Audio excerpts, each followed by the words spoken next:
தமிழ்நாடு தொழில்துறை அமைச்சர் கீர்த்தனாவின் உடன் பிறந்த சகோதரி இல்ல விழாவில் வெடி வெடித்து மேளதாளம் முழங்க சீர்வரிசையோடு ஊர்வலமாக சென்று பங்கேற்பு.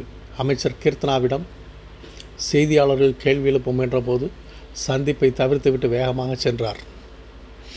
தேனி மாவட்டம் பெரியகுளம் வடகரை உழவர் சந்தை பகுதியில் உள்ள தனியார் திருமண மண்டபத்தில் தமிழ்நாடு தொழில்துறை அமைச்சர் கீர்த்தனா பங்கேற்றார். அப்போது அமைச்சர் கீர்த்தனா தனது உறவினர்கள் மேளதாளத்துடன் சீர் சுமந்து வந்தபோது அமைச்சரும் இணைந்து சீர் சுமந்து ஊர்வலமாக மண்டபத்தில் நடந்த விழாவில் பங்கேற்றார். தமிழ்நாடு தொழில்துறை அமைச்சர் கீர்த்தனாவிற்கு தமிழக வெற்றிக் கழக நிர்வாகிகள் பட்டாசு வெடித்து சால்வை அணிவித்து வரவேற்றனர். இந்த நிகழ்வில் சகோதரியின் மகளுக்கு மலர் தூவி வாழ்த்து தெரிவித்தார்.